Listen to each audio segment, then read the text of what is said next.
ஒன்று ராஜாக்கள் புஸ்தகம்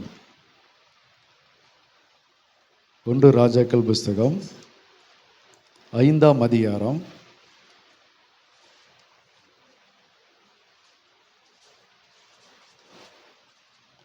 5ஆம் அதிகாரம்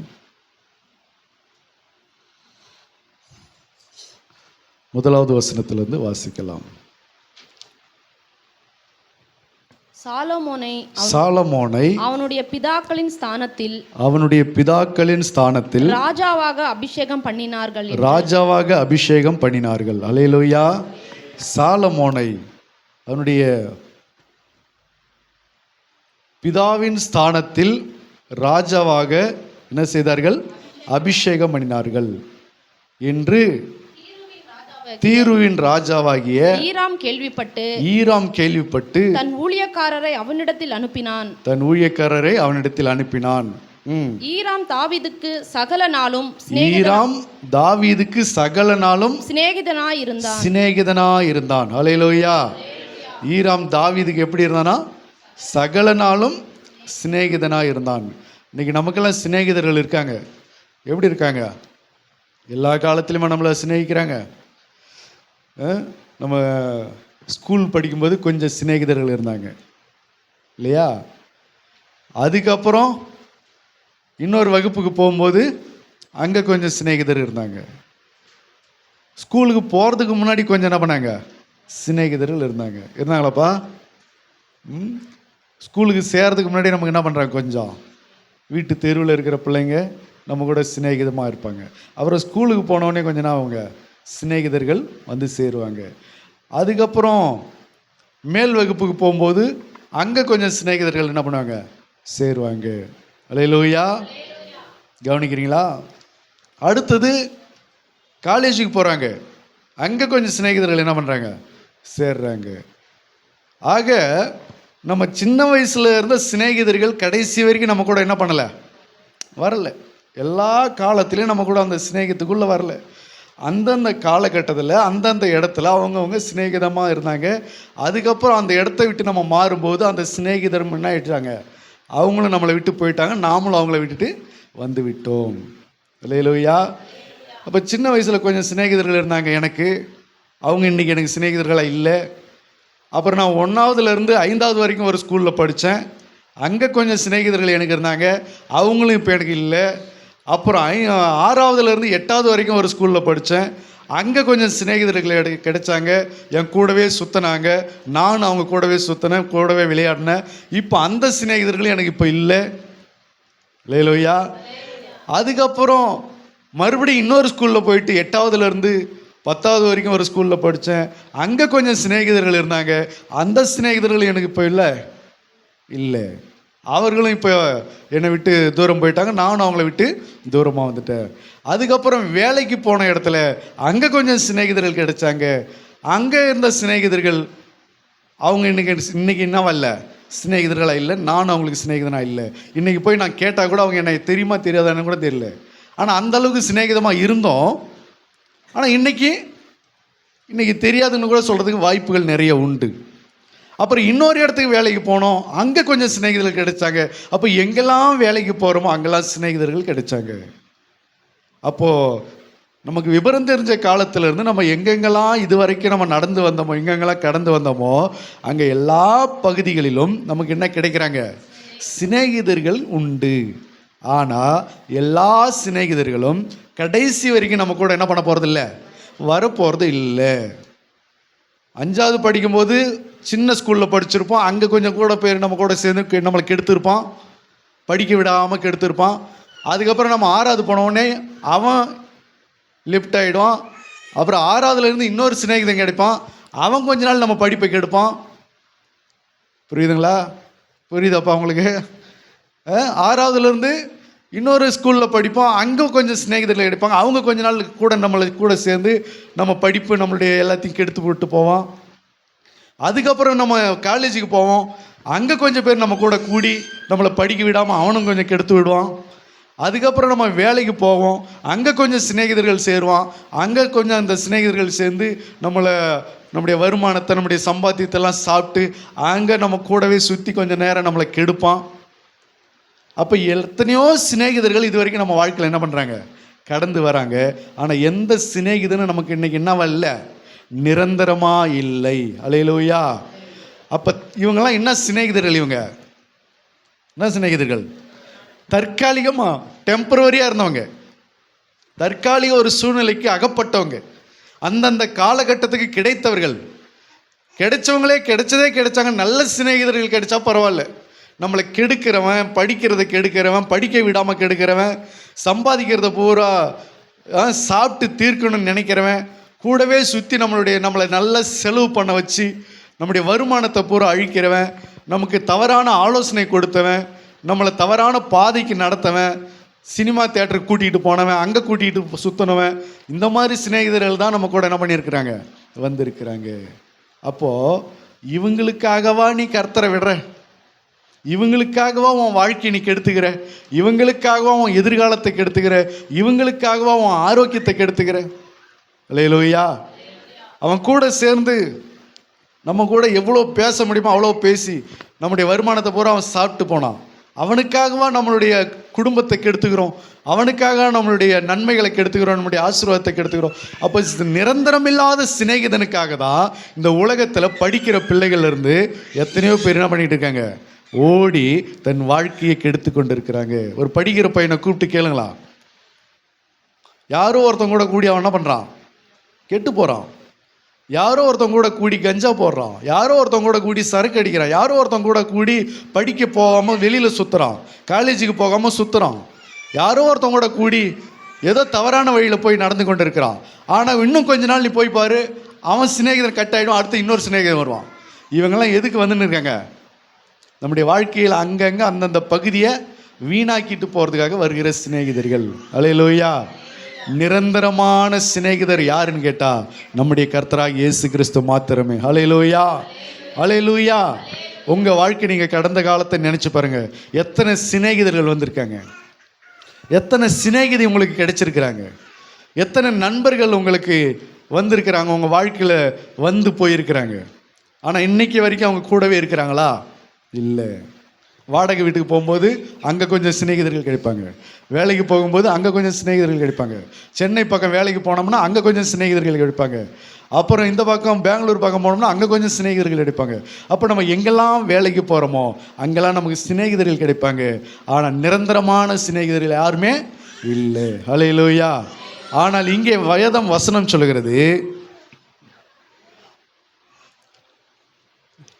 ஈராம் தாவீதுக்கு சகல நாளும் சிநேகிதனாய் இருந்தான். அல்லேலூயா. எப்படி இருந்தானா? எல்லா நாளும் சிநேகிதனாய் இருந்தானா தாவீதுக்கு ஈராம். அப்போ நமக்கு சிநேகிதர்கள் இருக்கிறாங்கன்னு சொன்னால் நல்ல சிநேகிதர்களாக இருக்கணும். இந்த சிநேகிதன் என்ன செய்கிறான்றதை நம்ம பார்க்கலாம் அப்புறமா. நல்ல சிநேகிதர்கள் இருக்கணும். ரெண்டாவது, சகல நாளும் நம்மளை சிநேகிக்கணும். சிநேகன் எல்லா காலத்திலும் சிநேகிப்பான், இடுக்கணில் உதவவே சகோதரன் பிறந்திருக்கிறான் என்று இவர் தான் சொல்றார், சாலமோன் தான் சொல்கிறார். அப்போ எல்லா காலத்திலும் சிநேகிப்பான், ஆனால் இடுக்கணில் உதவவே சகோதரன் பிறந்திருப்பான். தூரத்தில் இருக்கும் சகோதரனுடைய வீட்டுக்கு போவதை பார்க்கலாம், ஆபத்து காலத்தில் தூரமாக இருக்கிற சகோதரன் வீட்டுக்கு போவதை பார்க்கலாம், பக்கத்தில் இருக்கிற அயலானே வாசி என்று வேதம் சொல்கிறது. அப்போ சிநேகிதர்கள் இருக்கிறார்கள் அப்படின்னு சொன்னா, நீ கூடி இருக்கிற சிநேகிதன் யாரு? உன்னை கெடுக்கிறவனா, உன்னை நடத்துறவனா, உன்னை நல்வழிப்படுத்துகிறவனா? அல்லேலூயா. நான் ஒரு சிநேகிதன் கூட கூட்டிகிட்டு இருந்தேன். அவனை எப்படியாவது கர்த்தருடைய வழியில கொண்டு வரலான்னு நான் பார்த்தேன். அவன் என்னை வேற என கொண்டு போயிடுவான் பொழுது. என்னது? அவனை நான் கர்த்தருக்குள்ளே எப்படியாவது கொண்டு வரலான்னு நான் முயற்சி பண்ணேன். ஆனால் அவன் என்ன செஞ்சிட்டான்னா, என்ன அவன் பக்கம் எடுத்துன்னு போயிடும் பொழுது. அதனால் என்ன ஆயிடுச்சுன்னு கேட்டால், அவனுடைய சிநேகிதத்தை கட் பண்ணிட்டு வந்தாச்சு. இதுதான் நம்ம செய்யணும். ஒன்று, அவனை நம்ம நல்வழியில் கொண்டு வர பார்க்கணும். இல்லை அவனை கொண்டு வர முடியலையா, அவனை விட்டுட்டு நாம் என்ன பண்ணிடணும், இடையே வந்துடணும். அல்லேலூயா. இரண்டொரு தரம் புத்தி சொன்ன பின்பு அவனை விட்டு விலகு என்று வேதம் சொல்கிறது. ஆகினால அவங்களுக்கு முடிஞ்ச அளவுக்கு முயற்சி பண்ணி பார்த்தோமா, முடியலையா, அவங்கள விட்டு நம்ம என்ன பண்ணிடணும், எஸ்கேப் ஆயிடணும். இல்லைன்னா நாமளும் என்ன செஞ்சுருவோம், கெட்டு போயிடுவோம். அல்லேலூயா. சில பேரை மாத்துறேன், பார்க்குறேன், அதை பண்ணுறேன், இதை பண்ணுறேன்லாம் நம்மளால் ஒன்றும் பண்ண முடியாது. ஏன்னா ரட்சிப்பு யாருடையது, கர்த்தருடையது. கர்த்தர் நினைச்சாதான் ஒரு மனுஷன் என்ன பண்ண முடியும், மாற்ற முடியும். ஆகினால நம்மளால் மாற்ற முடியலையா, அவன் மாற முடியலையா, அவனை விட்டு நாம் எஸ்கேப் ஆகிறது நல்லது. சென்டிமெண்ட்டுக்கெலாம் போகக்கூடாது. சின்ன வயசுலேருந்து நாம் 2 பேரும் ஒன்றா இருந்தோம், ஒன்றா சுற்றணும், இப்போ என்னை விட்டுட்டு பிரியிற, அப்படிலாம் அந்த சென்டிமெண்ட்டுக்கெலாம் வேலை கிடையாது. என்னை நீ எப்போ கெடுக்கிற மாதிரி சில பாதைகளை நீ நடக்கிறியோ, அதுக்கப்புறம் உன்னுடைய சிநேகிதம் எனக்கு வேண்டாம். அது சொந்தமாக இருந்தாலும் சரி, பந்தமாக இருந்தாலும் சரி, நண்பர்களாக இருந்தாலும் சரி, சிநேகிதர்கள் யாராக இருந்தாலும் சரி, நம்மளை கெடுக்கிற மாதிரி, நம்மளை பாதிக்கிற மாதிரி நமக்கு ஒரு உறவு அமைதுன்னு சொன்னால், அந்த உறவு எப்பேற்பட்ட உறவாக இருந்தாலும், உன் வலது கண்ணாக இருந்தாலும் அதை என்ன பண்ணிவிடு, பிடுங்கி போட்டுரு. உன் வலது கையாக இருந்தாலும் அதை என்ன பண்ண, வெட்டி போட்டுரு. உன் வலது காலாக இருந்தாலும் அதை என்ன பண்ண, வெட்டி போட்டுரு. நம்மளுடைய வாழ்க்கையை பாதிக்கிறதா, நம்முடைய ஆவிக்குரிய வாழ்க்கையை பாதிக்கிறதா, நம்முடைய பக்தியை பாதிக்கிறதா, நம்முடைய தேவனுக்கு பயப்படுகிற பயத்தை பாதிக்கிறதா, ஆவிக்குரிய ஜீவித்தை அது மோசம் போக்குகிறதா, அப்படிப்பட்ட சிநேகித்தை, அப்படிப்பட்ட உறவுகளை விட்டு நம்ம என்ன செய்ய வேண்டும், விலகி வந்துட வேண்டும். அல்லேலூயா. அது உறவுகளாக இருந்தாலும் சரிதான், அது நண்பர்களாக இருந்தாலும் சரிதான். அப்போ தாவீதை ஈராம் சகல நாளும் என்ன பண்ணானா, சிநேகித்தான். அவனுக்கு அது சிநேகிதனாக இருந்தான். அப்பொழுது சாலமோன் ஈராமினிடத்தில் ஆட்களை அனுப்பி என்ன சொல்கிறான், ஈராமினிடத்தில் ஆட்களை அனுப்பி, தாவீதின் சத்துருக்களை, என் தகப்பனாகிய தாவீதின் சத்துருக்களை கர்த்தர் அவருடைய பாதங்களுக்கு கீழ்ப்படுத்தி விடுமளவும், கர்த்தர் அவருடைய பாதங்களுக்கு கீழ்ப்படுத்தி விடுமளவும், அவர்கள் தம்மை சுற்றிலும் செய்கிற யுத்தத்தினால் அவர் தம்முடைய தேவனாகிய கர்த்தருடைய நாமத்திற்கு ஆலயத்தை கட்ட அவருக்கு கூடாது இருந்தது என்று நீர் அறிந்திருக்கிறீர். அந்த ஈராமுக்கு இவர் ஒரு லெட்டர் ஒன்று அனுப்புகிறார். ஈராமுக்கு தாவீது என்ன பண்றாரு, ஒரு லெட்டர் ஒன்று அனுப்புகிறார். என்ன லெட்டர் அப்படின்னா, எங்கள் அப்பாவுடைய காலத்தில் ஆண்டவருக்கு, என் தெய்வத்துக்கு, என் ஆண்டவருக்கு எங்கள் அப்பாவுடைய காலத்தில் அவர் ஆலயம் கட்டணும்னு இருந்தார். அவரால் என்ன பண்ண முடியல, கட்ட முடியாமல் போயிடுச்சு. ஏன் கட்ட முடியல அப்படின்னா, எங்கள் அப்பாவை சுற்றி சுற்றி சுற்றி என்ன பண்ணிட்டு இருந்தார், யுத்தம் நடந்து கொண்டு இருந்தது, வெறும் சண்டையாகவே இருந்தது. எங்கள் அப்பாவுக்கு ரெஸ்ட் இல்லை. எங்கள் அப்பா ஓடி ஓடி ஓடி சண்டை தான் போட்டுக்கிட்டு இருந்தார். அதனால் சுற்றிலும் யுத்தம் இருந்தபடினாலே அவர்கள் தம்மை சுற்றிலும் செய்கிற யுத்தத்தினால் அவர் தம்முடைய தேவனாகிய கர்த்தருடைய நாமத்திற்கு ஆலயத்தை கட்ட அவரால் முடியாமல் போய்விட்டது. அவர் சுற்றிலும் இருந்த யுத்தத்தினால, அவர் சுற்றிலும் சண்டை போட்ட காரியத்தினால, அவருக்கு ரெஸ்ட் இல்லாமல் போனதுனால அவரால் என்ன பண்ண முடியல, ஆலயத்தை கட்ட முடியல. அல்லேலூயா. ஆண்டவர் ஒரு ரீசன் சொன்னார். நீ யுத்தம் பண்ணி யுத்தம் பண்ணி யுத்தம் பண்ணி நீ என்ன செஞ்சிட்டன்னா, நிறைய ரத்தத்தை சிந்திட்ட, அதனால நீ என்ன பண்ண தேவையில்லை, ஆலயத்தை கட்ட வேண்டாம் அப்படின்றதுனால தேவன் அது ஒரு காரணமாக அமைஞ்சது. தாவீது ஆலயம் கட்ட முடியாமல் போனதற்கு காரணம் நம்ம அதை பார்க்கலாம். அப்போது தாவீது ஈராமுக்கு சாலமோன் கடிதம் எழுதுகிறாரு, எங்கள் அப்பாவுடைய காலத்திலே இந்த ஆலயத்தை கட்டணும், ஆனால் என்ன பண்ணுறது, எங்கள் அப்பாவுடைய காலத்தில் ஆலயத்தை என்ன பண்ண முடியல, கட்ட முடியல. இங்கே தானே கவனிக்கிறீங்க, கவனிங்க. எங்கள் அப்பாவுடைய காலத்தில் ஆலயத்தை கட்ட முடியல. காரணம் என்னன்னு கேட்டால், சுற்றிலும் அவருக்கு பிரச்சனையாக இருந்தது, யுத்தம் ஓயாமல் இருந்தது, யுத்தம் பண்ணிக்கிட்டே இருந்தார், ராத்திரியும் பகலும் யுத்தத்துக்கு ஓடிக்கிட்டே இருந்தார். அதனால் அவரால் என்ன பண்ண முடியல, ஆலயம் கட்ட முடியல. இப்போது அடுத்தது என்ன செய்கிறார் பாரு, ஆனாலும் இப்பொழுதோ என் தேவனாகிய கர்த்தர் எங்கும் எனக்கு இளைப்பாறுதலை தந்தார், விரோதியும் இல்லை, இடையூறும் இல்லை. ஆகையால் நான் உன் ஸ்தானத்தில் உன் சிங்காசனத்தின் மேல் வைக்கும் உன் குமாரனே என் நாமத்திற்கு ஆலயத்தை கட்டுவான் என்று கர்த்தர் என் தகப்பனாகிய தாவீதினிடத்தில் சொன்னபடியே என் தேவனாகிய கர்த்தரின் நாமத்திற்கு ஆலயத்தை கட்ட வேண்டும் என்று இருக்கிறேன். அல்லேலூயா. என்ன சொல்றாரு? எங்க அப்பாவுடைய காலத்தில் ஆலயத்தை என்ன பண்ண முடியல, கட்ட முடியல. அதுக்கு என்ன காரணம்? சுற்றி சுற்றி யுத்தம் நடந்தது. அதனால ஆலயத்தை கட்ட அவருக்கு டைம் இல்லை, ரெஸ்ட் இல்லை. இப்பொழுது ஆண்டவர் என்ன செஞ்சிருக்கார் தெரியுமா? ஆனாலும் இப்பொழுது என் தேவனாகிய கர்த்தர் எங்கும் எனக்கு இளைப்பாறுதலை தந்தார். எங்க அப்பாவுக்கு என்ன தரல? இளைப்பாறுதல் வரல. அந்த அளவுக்கு இளைப்பாறுதல் வரல. ஆலயம் கட்டக்கூடிய அளவுக்கு இளைப்பாறுதல் அவருக்கு கிடைக்கல. அந்த அளவுக்கு அவருக்கு ரெஸ்ட் கிடைக்கல. ஆனா என் தேவனாகிய கர்த்தரோ எனக்கு என்ன பண்ணாரு? இளைப்பாறுதலை தந்தார். அல்லேலூயா. எனக்கு என்ன செஞ்சாரு? இளைப்பாறுதலை தந்தார். அடுத்தது சொல்றாரு, விரோதியும் இல்லை இடையூறும் இல்லை. அல்லேலூயா. அடுத்த காரியம் என்னது? எனக்கு விரோதியும் இல்லை இடையூறும் இல்லை. தாவீது ஓய்வில்லாமல் யுத்தம் பண்ணதுனால பிள்ளைக்கு என்ன வருது? இளைப்பாறுதல் வருது. பிள்ளைக்கு என்ன வருது? விரோதி இல்லை, இடையூறு இல்லை. அல்லேலூயா. உங்க பிள்ளைகளுக்காக நீங்க யுத்தம் பண்ணீங்கன்னா என்னது? உங்க பிள்ளைகளுக்காக நீங்க யுத்தம் பண்ணீங்கன்னா பல வருஷங்கள் உங்க பிள்ளைகளுக்கு இளைப்பாறுதல் கிடைக்கும். விரோதியும் இருக்க மாட்டாங்க, இடையூறும் இருக்க மாட்டாங்க. யுத்தம் பண்ணிக்கிட்டு தானே பாஸ்டர் இருக்கிறோம். நாங்கள் சுற்றி சுற்றி எல்லா வீட்லையும் நாங்கள் சண்டை போட்டு தானே இருக்கிறோம். எங்கள் சொந்தக்காரர்கிட்டலாம் நாங்கள் சண்டை போட்டு தானே இருக்கிறோம். யுத்தம் பண்ணிக்கிட்டு தானே இருக்கிறோம். வர்றவங்க போகிறவங்க கிட்டலாம் நாங்கள் வாக்குவாதம் பண்ணிட்டு தானே இருக்கிறோம். கல்யாணத்துக்கு போனாலும் சாவுக்கு போனாலும் எங்கே போகிறதாலும் நாங்கள் சண்டை போட்டு தானே இருக்கிறோம். அந்த யுத்தம் இல்லை. இடைவிடாமல் எப்பொழுதும் பிசாசுக்கு எதிர்த்து நின்று எப்பொழுதும் சாத்தானுக்கு இடம் கொடுக்காம நீங்கள் ஓய்வில்லாம எப்பொழுதும் மனுஷ குமாரனுக்கு முன்பாக நிற்க பாத்திரவான்களாக எண்ணப்படுவதற்கு நீங்கள் எப்பொழுதும் ஜெபம் பண்ணி விழித்திருக்கிறவர்களாக இருந்து சாத்தானுடைய சகல விதமான தந்திரங்களையும் முறியடித்து இரவும் பகலும் சோர்ந்து போகாமல் ஜெபம் பண்ணி ஜெபம் பண்ணி ஜெபம் பண்ணி ஜெபம் பண்ணி சாத்தானோடு கூட யுத்தம் பண்ணி நீங்கள் ஒரு வாழ்க்கையை நீங்கள் வாழ்ந்திருப்பீர்கள் என்று சொன்னால் அடுத்தது உங்க பிள்ளைகளுக்கு கர்த்தர் என்ன வச்சிருப்பாரு? இளைப்பாறுதலை வச்சிருப்பாரு. இன்றைக்கு நீங்க அலைஞ்ச மாதிரி நாளைக்கு உங்க பிள்ளைகள் என்ன பண்ண மாட்டாங்க? அலைய மாட்டாங்க. நீங்க இன்னைக்கு யுத்தம் பண்ண மாதிரி உங்க பிள்ளைகளுக்கு அவ்வளோ பெரிய பிரச்சனைகள் என்ன பண்ணாது? வராது. அவ்வளோ போராட்டங்கள் வராது. அவ்வளோ சூழ்நிலைகள் மோசமா அமையாது. நாம என்ன நினைக்கிறோம் தெரியுமா?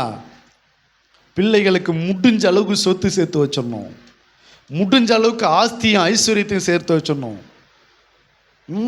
வீடும் ஆஸ்தியும் பிதாக்கள் வைக்கும் சுதந்திரம்னு சொல்லப்பட்டிருக்கிறது. அதனால நாங்கள் முடிஞ்ச அளவுக்கு வீடும் ஆஸ்தியும் சொத்தும் எல்லாத்தையும் சேர்த்து வச்சிடறோம் அப்படின்னு சொல்லிட்டு இன்னைக்கு ஜெபிக்க நேரம் இல்லாமல் வீடும் ஆஸ்தியும் பொருளும் பணத்தையும் சேர்த்து வைக்க நீ ராத்திரியும் பகலும் ஆலயத்துக்கு போக நேரம் இல்லாமல், ஜெபிக்க நேரம் இல்லாமல், பைபிள் படிக்க நேரம் இல்லாமல், தேவனை தேட நேரம் இல்லாமல் நீ இரவும் பகலும் நீ ஐஸ்வர்யத்தை சேர்க்கறதுக்கும் பணத்தை சேர்க்கறதுக்கும் பொருளை சேர்க்கறதுக்கும் மற்ற உலக பிரகாரமான காரியங்களை சேர்ப்பதற்காக நீ இரவும் பகலும் ஓய்வில்லாமல் ஓடிக்கொண்டிருப்பாய் என்று சொன்னால் நாளைக்கு அவங்க வாழ்க்கையில் யுத்தம் வராதுன்னு நீ நினைக்கிறியா? இல்லை. நீ எத்தனை பேர் சொத்தை வச்சுக்கிட்டு யுத்தத்தில் இருக்காங்க தெரியுமா? பிதாக்கள் நிறைய சேர்த்து வச்சுட்டாங்க. ஆனால் இன்னைக்கு அதை மீட்க முடியாமல், அதை இன்னைக்கு நிலைப்படுத்த முடியாமல், அதை இன்னைக்கு அனுபவிக்க முடியாமல் எத்தனையோ பேர் யுத்தத்திலையும் இன்னமும் பல இடையூறுலையும் பல விரோதத்திலையும் பல பிரச்சனைக்குள்ளேயும் வாழ முடியாமல் நிம்மதி இல்லாமல் ஓடிக்கொண்டிருக்கிறது. யார் சம்பாரிச்சது? பிதாக்கள் சம்பாரிச்சதை அனுபவிக்க முடியல. அது கை கேட்டது வாய் கேட்டல்ன்ற கதையில் இன்னைக்கு அதை அனுபவிக்க முடியாமல் கஷ்டப்பட்டு கொண்டிருக்கிற குடும்பங்கள் சந்ததிகள் நிறைய உண்டு. அதனால தான் ஆண்டவர் சொல்கிறார், உங்கள் பிள்ளைகளுக்கு நீங்கள் சொத்து சேர்த்து வைக்கிறீங்களோ, வீடு சேர்த்து வைக்கிறீங்களோ, பணத்தை சேர்த்து வைக்கிறீங்களோ, பேங்க்கில் அக்கௌண்ட்டில் எவ்வளோ பணம் போட்டு அதெல்லாம் முக்கியம் இல்லை. அதை விட எது முக்கியம்னா உங்கள் பிள்ளைகளுக்கு நீதியை சம்பாரிச்சு வைங்க, உங்கள் பிள்ளைகளுக்கு பரிசுத்தத்தை சம்பாரிச்சு வைங்க, உங்கள் பிள்ளைகளுக்கு உண்மையை சம்பாரிச்சு வைங்க, உங்கள் பிள்ளைகளுக்கு கர்த்தருக்கு பயப்படுகிற பயத்தை சம்பாரிச்சு வைங்க, உங்கள் பிள்ளைகளுக்கு பரலோக ராஜ்யத்தினுடைய மகிமையை சம்பாரிச்சு வைங்க, தேவனுக்கு நேராக வழிகாட்டுதலை சம்பாரிச்சு வைங்க. நாளைக்கு உங்கள் பிள்ளைகள் கால் வயிறு கஞ்சி குடித்தாலும் சரி, அல்லது பெரிய மாளிகையில் வாழ்ந்தாலும் சரி, இளைப்பாறுதலோடு வாழ்ந்து கொண்டிருப்பாங்க. அல்லேலூயா, அல்லேலூயா. இளைப்பாறுதலோடு வாழ்ந்து கொண்டிருப்பாங்க. ஒரு சாட்சி, நம்முடைய ஊழியக்காரர் ஐயா டிஜிஎஸ் தினகரன் ஐயா அவர் இருக்கார். அவர் ஒரு காலத்தில் தற்கொலை பண்ணிக்கிறதுக்காக ரயில்வே ட்ராக்கில் ஓடினார் அப்படின்னு சாட்சி நம்ம பார்க்குறோம். வாழ முடியாமல், வாழ பிடிக்காமல், ஏதோ சில பிரச்சனையினால, சூழ்நிலையினால அவர் என்ன செஞ்சார், தற்கொலை செய்து கொள்ளலான்ட்டு தான் போனவர். ஆனால் அவருக்கு அவருடைய உறவினர் அவருக்கு ஆண்டவரை குறித்து சொல்லி, ஆண்டவரை பற்றி பேசி, அவரை ரட்சிப்புக்குள்ள ஆண்டவருக்குள்ள வழி நடத்தி, ஆண்டவரை ஏற்றுக்கொண்ட பிறகு அவர் சம்பாரித்து வச்சது பரலோக ராஜ்யத்தினுடைய சொத்துக்களை, பரலோக ராஜ்யத்தின் ஐஸ்வர்யத்தை சம்பாரித்து வச்சதுனால இன்னைக்கும் அவருடைய சந்ததிகள் என்ன செய்து இளைப்பாறுதலோடு இன்றைக்கு வாழ்ந்து கொண்டிருக்கிறது. அல்லேலூயா. ஆனால் அன்றைக்கு அவர் வாழ முடியாமல் கஷ்டப்பட்டார், வாழ முடியாமல் தற்கொலை செய்து கொள்வதற்கு முயற்சி பண்ணார். இன்றைக்கு அவருடைய பிள்ளைகள் தற்கொலை பண்ணிக்கிறதுக்கு போகிறாங்க. இன்றைக்கி மகிமையாக கர்த்தருக்கு ஊழியம் செய்து கொண்டு, அவருடைய பேர பிள்ளைகள் சந்ததிகள் எல்லாரும் கர்த்தருக்கு நீ ஊழியம் செய்து கொண்டு, அந்த ஐஸ்வர்யத்தின் மகிமையை இன்றைக்கு அவர்கள் அனுபவித்து இன்றைக்கி செல்வாக்கோடு இருக்கிறார்கள். அவர்கள் உலக பிரகாரமான ஐஸ்வர்யத்தை இன்றைக்கு அனுபவித்து கொண்டிருக்கிறார்கள். பரலோகத்தின் ஐஸ்வர்யத்தை என்ன பண்ணுறாங்க, இன்றைக்கி அனுபவித்து கொண்டிருக்கிறாங்க. அவர் சொன்னார், ஒரு சாட்சி சொன்னார், என்ன தெரியுமா, பரிசுத்த ஆவியை பெற்றுக்கொள்வதற்காக மட்டும் நான் 7 வருஷம் நான் ஜெபம் பண்ணேன்றார். பரிசுத்த ஆவியை பெற்றுக்கொள்வதற்காக நான் 7 வருஷம் ஜெபம் பண்ணேன். எந்த அளவுக்கு ஜெபம் பண்ணேன் அப்படின்னா, ஒரு நாயை விட, ஒரு நாய் போல எந்த அளவுக்கு என்னை தாழ்த்தணுமோ அந்த அளவுக்கு நான் ஆண்டவர்கிட்ட தாழ்த்தி 7 ஆண்டுகளாக பரிசுத்த ஆவிக்காக ஜெபம் பண்ணி, இதுக்கு மேலே என்னை தாழ்த்துறதுக்கு வேற இடமே இல்லை, வேற முறையே இல்லைன்ற நிலைமைக்கு நான் வந்த பிறகு கர்த்தர் அந்த பரிசுத்த ஆவியை கொடுத்தார். அந்த பரிசுத்த ஆவியை அவர் பெற்ற பிறகு, அவர் அதை சம்பாதித்த பிறகு, அதை பெற்று அனுபவித்த பிறகு எத்தனையோ திரளான ஜனங்கள் சுகமடைஞ்சாங்க, எத்தனையோ திரளான ஜனங்கள் அற்புதத்தை கண்டாங்க, எத்தனையோ குடும்பங்களுக்கு நன்மைகள் நடந்தது, எத்தனையோ பிள்ளைகளுக்கு விடுதலை கிடைச்சது, வியாதியிலிருந்து சுகம் கிடைச்சது. அப்போ திரளான ஜனங்கள் ரட்சிக்கப்பட்டாங்க, திரளான ஜனங்கள் ஆண்டவரிடத்தில் திருப்பப்பட்டாங்க. அப்போ அவர்களும் அதை அனுபவித்தார்கள், அவர்கள் குடும்பமும் அதை அனுபவித்து கொண்டிருக்கிறது. ஒரு முறை வாழ்க்கையில் ஒரு தடவை அவர் யுத்தம் பண்ணி போராடி ஜெயித்த அந்த ஆசீர்வாதத்தினுடைய இளைப்பாறுதலை அவங்க சந்ததிகள் மட்டுமல்ல, அவரிடத்தில் ஜெபத்துக்கு போன எல்லாரும் என்ன செய்தாங்க, அனுபவித்தார்கள். அல்லேலூயா. ஒரு முறை நீ பரிசுத்த ஆவிக்காக நீ போராடி, நீ யுத்தம் பண்ணி ஆண்டவரிடத்தில் நீ என்னை ஆசீர்வதித்தால் ஒழிய உம்மை போக விடமாட்டேன் என்று சொல்லி நீ வைராக்கியமாக நின்று நீ ஜெபம் பண்ணி ஒரு முறையாவது அந்த வாழ்க்கையில் அந்த பரிசுத்த ஆவிக்காக நீ போராடினா உன் குடும்பத்துக்கு அது என்ன கிடைக்கும், இளைப்பாறுதல் கொண்டு வரும். அதனால தான் தாவீது இரவும் பகலும் அவன் யுத்தம் பண்ணி யுத்தம் பண்ணி யுத்தம் பண்ணி யுத்தம் பண்ணி அந்த இளைப்பாறுதல் யாருக்கு வருது, சந்ததிகளுக்கு வருது. அவன் சொல்றான், இப்பொழுதோ என் தேவனாகிய கர்த்தர் எனக்கு எங்கும் என்னை சுற்றிலும் இளைப்பாறுதலை தந்தார். ஏன் தெரியுமா, எங்கள் அப்பா பண்ண யுத்தம், எங்கள் அப்பா பண்ண ஜெபம், எங்கள் அப்பா பண்ண வைராக்கியம், எங்கள் அப்பா தேவனுக்காக ஓடனது, எங்கள் அப்பா தேவனுக்காக நின்னது, எங்கள் அப்பா தேவனுக்காக வாழ்ந்தது, எங்கள் அப்பா தேவனுடைய யுத்தத்தை நடத்தினபடினால, எங்கள் அப்பா தேவனுடைய பட்சத்தில் நின்றபடினால, எங்கள் அப்பா தேவனுக்காக வாழ்ந்தபடினால அந்த இளைப்பாறுதலை என் தேவனாகிய கர்த்தர் எனக்கு என்ன பண்ணாரு, கொடுத்தாரு. அல்லேலூயா. இன்னைக்கு நிறைய பேர் தேவனுக்காக வாழாமல் பணத்தையும் பொருளையும் சம்பாரித்து ஓடி ஓடி ஓடி சம்பாரித்து கடைசியில் பிள்ளைகளுக்கு எதை வச்சுட்டு போயிட்டாங்கன்னா சாபத்தை வச்சுட்டு போயிட்டாங்க. சொத்து இருக்குது, சம்பாத்தியம் இருக்குது, வருமானம் இருக்குது, எல்லாமே இருக்குது. ஆனால் அந்த குடும்பம் அதை அனுபவிக்க தெரியாமல் அனுபவித்து சாபத்துக்குள்ளே கிடக்கிறது, இளைப்பாறுதல் இல்லாமல் கிடக்கிறது, நிம்மதி இல்லாமல் கிடக்கிறது. அல்லேலூயா. அதுக்கு தான் சொல்லுது, கொஞ்சம் கஷ்டம்தான், கொஞ்சம் யுத்தம் பண்ணுங்க. ஒரு முறை நீங்கள் யுத்தம் பண்ணி ஆண்டவரிடத்தில் நீங்கள் எல்லாவற்றையும் நீங்கள் பெற்றுக்கொண்டீர்களானால் அந்த இளைப்பாறுதல் அடுத்தது உங்கள் குடும்பத்துக்கு பல நாட்கள் அது நீடித்து நிலைத்திருக்கும். அல்லேலூயா. ஒரே ஒரு முறை தான் பரிசுத்த ஆவிக்காக ரொம்ப போராடி ஜெபம் பண்ணேன். ஆண்டவரே, எனக்கெல்லாம் நீங்கள் பரிசுத்த ஆவியை கொடுக்க மாட்டீங்களா? எனக்கெல்லாம் அது கிடைக்காதா? அதை பெற்றுக்கொள்வதற்கு எனக்கெல்லாம் தகுதியே இல்லையா அப்படின்னு ரொம்ப போராடி போராடி எனக்கும் சோர்வு வரும், மறுபடியும் ஜெபம் பண்ணுவேன். சோர்வு வரும், மறுபடியும் ஜெபம் பண்ணுவேன். அல்லேலூயா. மறுபடியும் போராடுவேன். மறுபடியும் ஒரு சந்தேகம் வரும், நமக்கெல்லாம் கொடுக்க மாட்டார் போல இருக்கு, நமக்கெல்லாம் கிடைக்காது போல இருக்குது. ஐயோ நம்ம எப்போ கிடைக்கிறது? இவ்வளோ ஜெபம் பண்ணி இன்னும் கொடுக்கலையே, இவ்வளோ தூரம் போராடி இன்னும் ஆண்டவர் கொடுக்கலையே அப்படின்னு சொல்லி மறுபடியும் ஒரு சோர்வு வரும். மறுபடியும் ஜெபம் பண்ணணும், மறுபடியும் ஜெபம் பண்ணணும். அப்படி ஜெபம் பண்ணி போராடி போராடி நேர் முழங்காலில் நின்று சில நேரங்களில் முழங்காலில் ரத்தம் வரும். அந்த முட்டியை மடக்க மாட்டேன், இடுப்பை மடக்க மாட்டேன், எப்படியாவது பரிசுத்தாவி பெற்றுக்கொள்ளாமல் வரைக்கும் விட்டக்கூடாது சொல்லி எத்தனையோ போராட்டத்தின் மத்தியில் அந்த பரிசுத்த ஆவியை பெற்றதுக்கு அப்புறம் அல்லேலூயா, அந்த ஒரு முறை போராடி அந்த பரிசுத்தாவி பெற்றதுக்கு அப்புறம் இன்னைக்கு அநேகர் இது என்னை தேடின்னு வர்றதுக்கு காரணம் அதுதான். இல்லைன்னா என்னை யாரும் என்ன பண்ண போகிறதில்ல, தேட போகிறது கிடையாது. நானும் மற்ற ஊழியக்காரங்களை போல தான். இன்றைக்கி அநேகம் பேர் எனக்கு ஃபோன் பண்ணி எனக்கு ஜெபம் பண்ணுறதுக்கு கேட்குறதுக்கு அதுக்காக தான். அல்லேலூயா.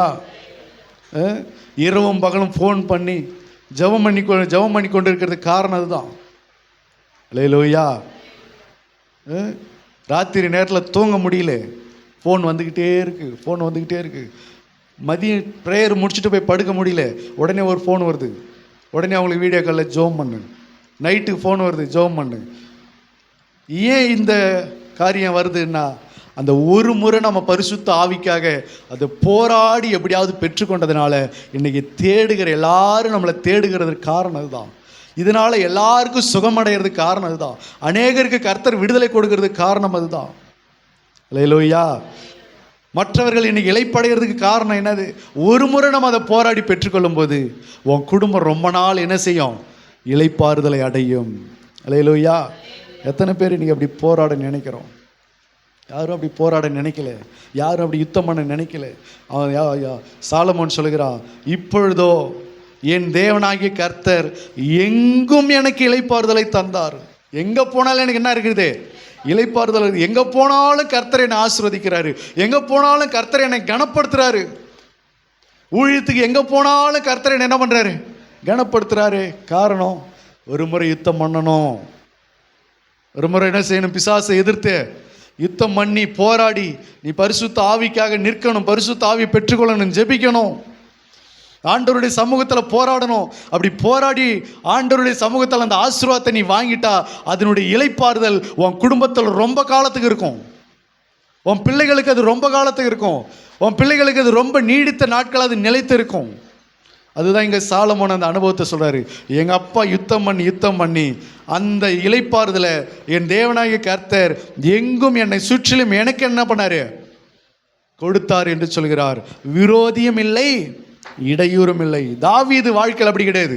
தாவீதுக்கு திரும்பி பார்க்குற இடம் பூரா விரோதி, திரும்பி பார்க்குற இடம் பூரா சண்டைக்காரங்க. அதான் அவர் சொல்கிறார் பாரு, என்னை ஒருத்தன் பார்க்க வந்தால் கூட வஞ்சனையாக தான் பார்க்கிறான்றார். இன்னைக்கு சங்கீதத்தில் வாசித்தோம் பாரு, என்னை ஒருத்தன் பார்க்க வந்தாலும் கூட, என்னை ஒருத்தன் எப்படி இருக்கிறேன்னு விசாரிக்க வந்தாலும் கூட, நான் வியாதியில் படுத்துட்டா என்னை ஒருத்தன் விசாரிக்க வந்தால் கூட எப்படி தான் வரான்? வஞ்சனையோடு தான் வரான், விரோதியோடு தான் வரான். வந்து பார்க்குறோம், என்ன நினைக்கிறான் தெரியுமா? இந்த படுக்கையிலிருந்து இனிமேல் இவன் என்ன பண்ண மாட்டான், எழும்ப போகிறதே கிடையாது, இவன் இதோட செத்தான், இதோட அவன் ஆள் அவுட்டு.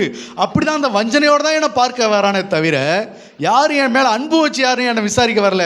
அந்த அளவுக்கு காரணம் இல்லாமல் என்னை பகைக்கிறவர்கள் என் தலைமுடியை விட அதிகமாக இருக்கிறாங்கன்னு சொல்கிறான். என்னை பகைக்கிறவங்க என் தலைமுடியை விட அதிகமாக இருக்கிறாங்க. நிமித்தம் இல்லாமல் என்னை பகைக்கிறவங்க அதிகம் அப்படின்னு சொல்லுகிறாரு. அப்போ தாவீதுக்கு சுற்றி யார் தான் இருந்தது? யுத்தம் பண்ணுகிற விரோதிகள், இடையூறு பண்ணுகிறவர்கள் இருந்தாங்க. ஆனால் சாலமோன் சொல்கிறாரு, எனக்கு விரோதியும் இல்லை, இடையூறும் இல்லை, யுத்தமும் இல்லை. கர்த்தர் என்னை சுற்றிலும் எங்கும் எனக்கு என்ன கொடுத்தாரு? இளைப்பாறுதலை கொடுத்தார். அப்போ உங்கள் பிள்ளைகளுக்கு இளைப்பாறுதல், மெய்யான இளைப்பாறுதல் உங்களுக்கு பிள்ளைகளுக்கு நீங்கள் சம்பாதிச்சு வைக்கணும்னா, நீங்கள் ஒரு முறை தேவனுடைய சமூகத்தில் நின்று போராடி நீங்கள் ஜெபித்து உங்கள் பிள்ளைகளுக்கு நீங்கள் இளைப்பாறுதலை சேர்க்கணும். என் பையனுக்கு நிறைய பணத்தை சேர்த்துட்டேன், என் பொண்ணுக்கு நிறைய நகை சேர்த்துட்டேன், என் பிள்ளைகளை நல்லா படிக்க வச்சுட்டேன். ஒருத்தன் வக்கீலுக்கு படிக்கிறான், ஒருத்தன் கலெக்டருக்கு படிக்கிறான், ஒருத்தன் போலீஸுக்கு படிக்கிறான், ஒருத்தன் ஒரு பிள்ளை அது படிக்குது இது படிக்குது. என் பிள்ளைகளுக்கு இங்கே ஒரு 4 ஏக்கர் எழுதி வச்சுட்டேன், அங்கே ஒரு 10 ஏக்கர் எழுதி வச்சுட்டேன், 10 வீடு இருக்குது, அதனால் எனக்கு ஒரு பிரச்சனை இல்லை. அப்படி இல்லை. அப்படி எல்லாம் இன்றைக்கி சம்பாரித்து வச்சவங்க குடும்பம் பூரா இன்றைக்கி தத்தளித்து கொண்டிருக்கிறது. எத்தனையோ குடும்பங்கள் இன்னைக்கு சந்ததிகளால் இல்லாமல் போய்விட்டது. அந்த குடும்பத்தில் அந்த சொத்துக்களை அனுபவிக்கிறதுக்கு சந்ததி இல்லாமல் போய்விட்டது. ஆனால் கோடிக்கணக்கில் சொத்து இருக்குது, லட்சக்கணக்கில் சொத்து இருக்குது, ஆனால் அதை அனுபவிக்கிறதுக்கு என்ன இல்லை? சந்ததிகள் இல்லை, வாரிசுகள் இல்லாமல் போய்விட்டது. அல்லேலூயா. அப்போ காரணம் எல்லாம் சேர்த்து வச்சுட்டேன்ற அந்த எண்ணம். அதனால தான் சொல்லுது, நீங்கள் உலகத்தில் சேர்த்து வைக்கிறது முக்கியம் இல்லை, நீங்கள் கர்த்தருக்குள் சம்பாரித்து வைக்கிறது தான் விஷயமே இருக்கிறது. அதுதான் உங்கள் பிள்ளைகளுக்கு எங்கும் இளைப்பாறுதலை கொடுக்கும். கல்யாணம் பண்ணின்னு போனாலும் இளைப்பாறுதல் கொடுக்கும், படிக்க போனாலும் இளைப்பாறுதலை கொடுக்கும், வேலைக்கு போனாலும் இளைப்பாறுதல் கொடுக்கும், ஆஃபீஸுக்கு போனாலும் இளைப்பாறுதல் கொடுக்கும். அவர்கள் சந்ததி என்றென்றைக்கும் எருசலேமின் வாழ்வை காணும். அல்லேலூயா. கர்த்தருக்கு பயந்து நடக்கிறவன், அவருடைய வழிகளில் நடக்கிறவன் எவனோ அவன் பாக்கியவான். அவன் பிள்ளைகள் ஒலிவ மர கன்றுகளைப் போல இருப்பாங்க, அவன் வீட்டு மனைவி திராட்சை கொடியைப் போல இருப்பாள், அவன் கைகளின் பிரயாசத்தை அவன் சாப்பிடுவான், எருசலேமின் வாழ்வை அவன் என்ன செய்வான்? காண்பான். ஆகினால இளைப்பாறுதல் பிள்ளைகளுக்கு சேர்த்து வைக்கணும்னா நீ அதற்காக என்ன செய்யணும்? யுத்தம் பண்ண வேண்டும். அல்லேலூயா. உன் குடும்பத்துக்கு இளைப்பாறுதல் வரணுமா? நீ யுத்தம் பண்ணணும். உன் சுற்றி உள்ளவங்களுக்கு இளைப்பாறுதல் வரணுமா? நீ யுத்தம் பண்ணணும். என்னை சுற்றி என்னை நம்பி என்னை தேடி வரவங்களுக்கு நான் யுத்தம் பண்ணாதான் அவங்களுக்கு இளைப்பாறுதல் கொடுக்க முடியும். நான் யுத்தம் பண்ணாமல் நான் படுத்து தூங்கிட்டேன்னா அவங்களுக்கு என்ன பண்ணாது? இளைப்பாறுதல் வராது. அல்லேலூயா. ஏன் மற்ற பாஸ்டரை விட ஒரு பாஸ்டர் மட்டும் குறிப்பாக தேடணும்? பாஸ்டர் எத்தனையோ பேர் இருக்காங்களே, அந்த எத்தனையோ பாஸ்டரை தேடாமல் ஒரு குறிப்பிட்ட பாஸ்டரை ஏன் தேடணும்? அந்த ஒரு குறிப்பிட்ட பாஸ்டர் எதுக்காகன்னா அவங்க யுத்தம் பண்ணுகிறவர்கள். அல்லேலூயா. தேவ சமூகத்தில் நின்று சாத்தானோடு யுத்தம் பண்ணுகிறவர்கள். அதனால தான் அந்த குறிப்பிட்ட ஊழியக்காரனை விசுவாசிகள் தேடுகிறதுக்கு காரணம். 10 ஊழியக்காரங்க இருக்கிறாங்கன்னா அந்த 10 ஊழியக்காரனில் ஒரு ஊழியக்காரனை தேடி போகிறதுக்கு காரணம் என்ன? அவர்கள் யுத்தம் பண்ணுகிறவர்கள். ஒரு பட்டணத்தில் ஒரு 10 சபை இருக்குதுன்னா அந்த 10 சபையில் ஒரு சபையை தேடி போகிறாங்களே, காரணம் என்ன? அவர்கள் யுத்தம் பண்ணுகிறவர்கள். அவர்கள் யுத்தம் பண்ணினாங்கன்னா அந்த சபையை அவங்க தேடி போகிறாங்க, அந்த ஊழியக்காரன் அவங்க தேடி போகிறாங்கன்னா அவர்களால் இளைப்பாறுதல் இவர்களுக்கு உண்டு. அல்லேலூயா. ஆகையினால நீங்கள் உங்கள் பிள்ளைகளுக்கு இளைப்பாறுதல், உங்கள் குடும்பத்துக்கு இளைப்பாறுதல் கொண்டு வரணும்னு நினச்சிங்கன்னா நீங்கள் என்ன செய்யணும்? யுத்தம் பண்ணணும். அல்லேலூயா. என்ன செய்யணும்? யுத்தம் பண்ணணும். அதனால தான் சொல்கிறார் 5வது வசனத்தில், ஆகையால் நான் உன் ஸ்தானத்தில் உன் சிங்காசனத்தின் மேல் வைக்கும் உன் குமாரனே என் நாமத்திற்கு ஆலயத்தை கட்டுவான். அப்போ என்ன செய்கிறாரு? அவனுடைய ஸ்தானத்தில் அவனுடைய சிங்காசனத்தில் யாரை கொண்டு வராரு? அவன் பிள்ளைகளை கொண்டு வராரு. இப்போ அவனுடைய ஸ்தானத்தில் அவனுடைய சிங்காசனத்துக்கு வந்துட்டான், அவன் சேரி அவன் உட்காந்துட்டான். ஆனால் இப்போ இவனுக்கு என்ன கிடைக்குது? இளைப்பாறுதல் வருது. நல்லா கவனிங்க. உன் ஸ்தானத்தில் உன் சிங்காசனத்தில், உன் சிங்காசனம்னா என்ன அர்த்தம்? சேரு, அந்த சேரு, ராஜா உட்கார்ற அந்த சேர், அந்த சிங்காசனம். அந்த சிங்காசனத்தில் தாவீது உட்கார்ந்த போது அவர் என்ன பண்ணிட்டு இருந்தாரு? யுத்தம் பண்ணிட்டு இருந்தாரு. அதே சிங்காசனத்தில் சாலமோனை கொண்டு போய் வைக்கிறாரு. இப்போ அந்த சாலமோனுக்கு அதே சிங்காசனத்தில் என்ன கொடுக்கிறாரு? இளைப்பாறுதலை கொடுக்கிறாரு. ஒரே சேர் தான். அந்த ஒரு சேரில் தாவீது உட்கார்ந்த போது யுத்தம் பண்ணி கொண்டு இருந்தான். அந்த சேரில் இப்போ அடுத்தது அவன் பிள்ளைக்கு கொடுக்கிறாரு, இளைப்பாறுதலை கொடுக்கிறாரு. அந்த சேர் இளைப்பாறுதலை கொடுக்கிறது. அல்லேலூயா. அதுக்கு தான் சொல்கிறாரு, நீ உட்கார்ந்து கொண்டிருக்கிற சேரில் நீ யுத்தம் பண்ண ஆரம்பிச்சிட்டுனா உன் பிள்ளைகள் அந்த சேருக்கு நாளைக்கு வருவாங்க, அவங்களுக்கு என்ன கிடைக்கும்? இளைப்பாறுதல் கிடைக்கும். யோசிச்சு பாருங்களேன். உன் குடும்பத்தில் நீயும் யுத்தம் பண்ணுறதில்ல, மனைவியும் யுத்தம் பண்ணுறதில்ல, பிள்ளைகளையும் யுத்தம் பண்ணுறதில்ல, இப்போ சகோதரனும் யுத்தம் பண்ணுறதில்ல, தாயும் யுத்தம் பண்ணுறதில்ல, தகப்பனும் யுத்தம் பண்ணுறதில்ல, யாருமே அந்த குடும்பத்தில் இல்லை, யுத்தம் பண்ண ஆட்கள் இல்லை அப்படின்னா இல்லைன்னா என்ன அர்த்தம்? ஜெபிக்க நேரம் இல்லை, தேவனை தேட நேரம் இல்லை, தேவ சமூகத்தில் உட்கார நேரம் இல்லை. அப்போ யாருக்குமே நேரம் இல்லை. ஒரு குடும்பத்தில் அவங்க சந்ததிக்கு எப்படி இளைப்பாறுதல் வரும்? வருமா? வராது. நீ சேர்த்து வச்ச ஆஸ்தி வரும், அதோடு கூட சாபமும் வரும். நீ சம்பாரிச்சு வச்ச பொருளாதாரம், பணம் வரும், நகை நட்டு வரும், அதோடு கூட சாபமும் வரும், அதோடு கூட சேர்ந்து பாவமும் வரும். அல்லேலூயா. ஆனால் கர்த்தருடைய சமூகத்தில் நீ யுத்தம் பண்ணி சம்பாதிச்சனா அதனுடனே கூட அவர் வேதனையை கூட்ட மாட்டார். அல்லேலூயா. கர்த்தருடைய சமூகத்தில் உட்காருங்க, கர்த்தருடைய சமூகத்தில் போராடுங்க, கர்த்தருடைய சமூகத்தில் நின்று யுத்தம் பண்ணுங்க. சாத்தானோடு கூட எதிர்த்து குடும்ப காரியத்துக்காக, பிள்ளைகளுக்காக, உங்களுடைய எதிர்காலத்திற்காக, எல்லாவற்றிற்காக நீங்கள் யுத்தம் பண்ணணும். அந்த சேருக்கு நாளைக்கு உங்கள் குடும்பத்துக்குள்ள உங்கள் பிள்ளைகள் வருவாங்க. நீங்கள் சம்பாரிச்சதெல்லாம் யாருக்கு வரும்? உங்கள் பிள்ளைகளுக்கு தானே வரும். உங்கள் வீடு யாருக்கு அனுபவிப்பாங்க? நாளைக்கு உங்கள் பிள்ளைகளுக்கு தானே வரும். அப்போ உங்கள் பிள்ளைகள் அதில் வரும்போது அதில் என்ன கிடைக்கும்? அவங்களுக்கு இளைப்பாறுதல் உண்டாகும். நீ இருக்கிற வரைக்கும் இளைப்பாறுதல் இல்லாமல் போயிருக்கலாம், ஆனால் நாளைக்கு உன் பிள்ளைகள் அதில் வரும்போது என்ன வரும்? இளைப்பாறுதல் வந்துடும். ஹல்லேலூயா. புரியுதுங்களா உங்களுக்கு? அதுதான் சாலமோன் சொல்கிறார், ஆகையால் நான் உன் ஸ்தானத்தில் உன் சிங்காசனத்தின் மேல் வைக்கும் என் குமாரனே என் நாமத்திற்கு ஆலயத்தை கட்டுவான் என்று கர்த்தர் என் தகப்பனாகிய தாவீதினிடத்தில் சொன்னபடியே. இப்போ நல்லா கவனிங்க, 4வது வசனத்தை வாசிங்க. ஆனாலும் மைக்கில் வாசிமா. ஆனாலும் இப்பொழுதோ என் தேவனாகிய கர்த்தர் எங்கும் எனக்கு இளைப்பாறுதலை தந்தார், விரோதியும் இல்லை, இடையூறும் இல்லை. ஆகையால் 3வது வசனத்துல அவர் தகப்பனை குறித்து சொல்றார் பாரு. அவர்கள் தம்மை சுற்றிலும் செய்கிற யுத்தத்தினால் அவர் தம்முடைய தேவனாகிய கர்த்தருடைய நாமத்திற்கு ஆலயத்தை கட்ட அவருக்கு கூடாதிருந்தது என்று அவரால முடியல. இப்போ ஆனாலும் இப்பொழுதோ என் தேவனாகிய கர்த்தர் எங்கும் எனக்கு இளைப்பாறுதலை தந்தார், விரோதியும் இல்லை, இடையூறும் இல்லை. 5வது வசனத்துல லாஸ்ட் 2 லைன், என் தேவனாகிய கர்த்தரின் நாமத்திற்கு ஆலயத்தை கட்ட வேண்டும் என்று இருக்கிறேன்.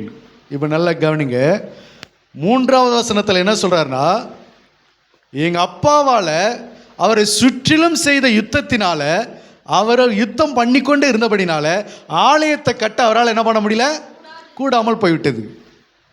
ஆனா என் தகப்பன என்னுடைய ஆண்டவர் எனக்கு இளைப்பாறுதலை தந்தார். எங்க அப்பாவுக்கு என்ன பண்ணலாத இளைப்பாறுதல் அந்த அளவுக்கு கிடைக்கல. ஆலயத்தை கட்டுகிற அளவுக்கு அவருக்கு இளைப்பாறுதல் என்ன பண்ணல, அமையல. ஆனா எங்க அப்பாவுடைய யுத்தம் பண்ணதுனால எங்க அப்பாவுடைய இளைப்பாறுதல் கர்த்தர் எனக்கு கொடுத்தாரு. இப்பொழுது நான் இளைப்படைந்திருக்கிறேன், எனக்கு விரோதியும் இல்லை, இடையூறும் இல்லை. ஆகையால் என் தேவனாகிய கர்த்தரின் நாமத்திற்கு ஆலயத்தை கட்ட வேண்டும் என்று நான் இருக்கிறேன். புரியுதுங்களா உங்களுக்கு? எங்க அப்பாவிலே யுத்தம் பண்ணாரு, ஆலயத்தை கட்ட முடியல. ஆனா எனக்கு என் தேவன் என்ன பண்ணியிருக்காரு, இளைப்பாறுதல் கொடுத்திருக்கிறாரு. அதனால நான் இப்போ ஆலயத்தை கட்டலான்னு இருக்கிறேன். எங்க அப்பா யுத்தம் பண்ணாரு, டைம் இல்லை, அவருக்கு ரெஸ்ட் இல்லை, அவருக்கு ஓய்வு இல்லை, அதனால ஆலயத்தை கட்ட முடியல. ஆனால் எனக்கு என் தேவனாய் கர்த்தர் இளைப்பாறுதலை கொடுத்தாரு. அதனால நான் சும்மா இருக்க போறதில்ல, நான் ஆலயத்தை கட்டலான்னு இருக்கிறேன். அல்லேலூயா. ஏன் ஆலயத்தை கட்டலான்னு இருக்காரா? அவர் சொல்றாரு பாரு, நான் ஆலயத்தை கட்ட வேண்டும் என்று இருக்கிறேன். ஏன் தெரியுமா? 4வது வசனம் சொல்றாரு, எனக்கு இளைப்பாறுதலை தந்தார். எனக்கு இளைப்பாறுதலை தந்தார். நான் ரொம்ப இளைப்பாறுதலை பெற்றிருக்கிறேன். நான் இப்போ சமாதானமா இருக்கிறேன், இப்போ நான் சந்தோஷமா இருக்கிறேன், இப்போ நான் மனமகிழ்ச்சியா இருக்கிறேன். அதனால இப்போ நான் என்ன பண்ணலான்னு இருக்கேன் தெரியுமா? சினிமாவுக்கு போகலான்னு இருக்கிறேன். அதனால நான் என்ன பண்ணலான்னு நினைக்கிறேன் தெரியுமா? எங்கேயாவது கல்யாணம் காது குத்தின்னு சுத்தலான்னு இருக்கிறேன். அதனால இப்போ நான் என்ன பண்ணலான்னு தெரியுமா? முதல்ல இருந்த அளவுக்கு, எங்கள் அப்பா காலத்தில் இருந்த அளவுக்கு, ஆரம்பத்தில் இருந்த அளவுக்கு இப்போ எனக்கு பிரச்சனை இல்லை. எனக்கு எல்லா இடத்துலையும் எனக்கு இளைப்பாறுதல் கிடைச்சிருச்சு. இப்போ நான் ஃப்ரீயாக இருக்கிறேங்க, இப்போ நான் நிம்மதி பெருமூச்சு விடுறேங்க. அப்போ எல்லா பிரச்சனையும் ஓய்ஞ்சிருச்சு. இப்போ நான் எனக்கு ஃப்ரீயாக இருக்கிறேன், நான் எனக்கு சந்தோஷமாக இருக்கிறேன், நான் மனமகிழ்ச்சியாக இருக்கிறப்ப எனக்கு எந்த தொந்தரவும் இல்லை. வீட்டில் இருந்த பிரச்சனை பூரா என்ன ஆயிடுச்சு, ஓரளவுக்கு எல்லாம் முடிஞ்சு போச்சு. இப்போ நான் நல்லா இருக்கிறேன். அதனால் இப்போ என்ன பண்ண போகிறேன், எங்கேயாவது கல்யாணத்துக்கு போய் வரலான்னுக்கிறேன். இப்போ எனக்கு எந்த டென்ஷனும் இல்லைங்க, ஒரு டென்ஷனும் இல்லைங்க. முதல்ல என்னை பாதித்த எந்த விஷயமும் இப்போ என்ன பாதிக்கலைங்க.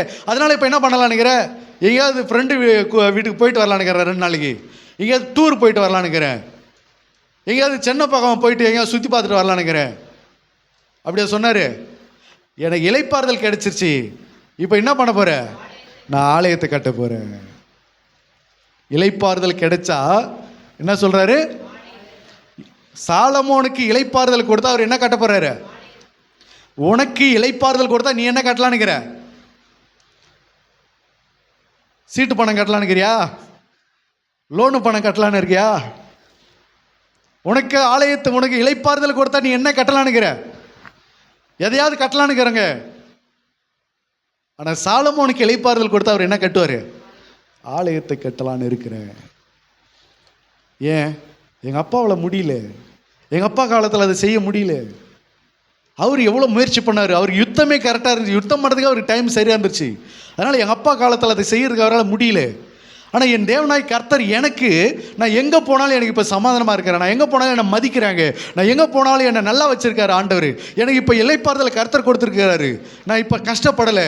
அதனால் நான் என்ன செய்கிறாள் இருக்கிறேன்? நான் ஆலயத்தை கட்ட போகிறேன் கர்த்தருக்கு. அல்லேலூயா. கர்த்தருக்கு நான் என்ன பண்ண போகிறேன்? ஆலயத்தை கட்ட போகிறேன். எனக்கு முன்னாடி இருந்த பிரச்சனை இப்போ மாறிடுச்சுங்க, என்ன பண்ண போகிறேன்? கொஞ்சம் வெளியில் வேலை இருக்குது, நீங்கள் நான் சர்ச்சுக்கு வரல, அதுக்கு தான் உனக்கு எல்லா பிரச்சனையும் ஓய்வு கொடுத்தாரா? அல்லேலூயா. ஆரம்பத்தில் பல பிரச்சனைகள் போயிட்டு இருந்துச்சு, இப்போ எல்லாம் ஓரளவுக்கு அதுலேருந்து வெளியில் வந்தாச்சு. இப்போ என்ன பண்ணலான்னுங்கிற? இப்போ கர்த்தரை தேட நேரம் இல்லைங்க, ஆலயத்தை கட்டுறதுக்கு எனக்கு டைம் இல்லைங்க, பைபிளை படிக்க டைம் இல்லைங்க, ஜெபிக்க டைம் இல்லைங்க. அல்லேலூயா. இது நியாயமா? இது உனக்கு கர்த்தர் இளைப்பாறுதலை கொடுத்தா நீ என்னத்தை கட்டணும்? ஆலயத்தை கட்டணும். அதுக்கு தான் உனக்கு இளைப்பாறுதலை கொடுத்தார் கர்த்தர். இன்னைக்கு நிறைய பேருக்கு இளைப்பாறுதல் கொடுத்த பிறகு அவங்கள கையிலே பிடிக்க முடியல, என்ன பண்ண முடியல?